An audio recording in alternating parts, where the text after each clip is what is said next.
That's good. Ja? Ja. Amy McDonald en This is the Life. Voor de nieuwe kinders te laten gaan.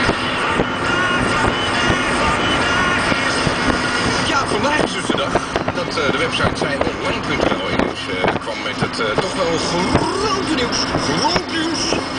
Dat de troonoverdracht van Beatrix naar Willem-Alexander, dat gaat gebeuren in 2010. En dan zou er op 30 april 2010 zou het bekend worden gemaakt, Koninginnedag.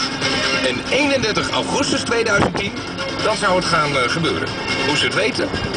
Geen idee. Maar iemand die er wel meer van weet, dat is natuurlijk dat is de hoofdredacteur van het blad Royalty, Mark van der Linden. Goeiedag. Goedemiddag. Klopt die informatie, denk je? Ik heb daar al een paar jaar wetenschap op staan zelfs. Alleen niet tot het dan bekend gemaakt wordt. Ik denk met mijn pas de zuivere vermoeden op gevoel en niet op enige kennis of enige informatie gebaseerd. Dat dat een hele mooie datum is voor een foto's en dat op die datum wel zo ingevuld wordt. Alleen de laatste keer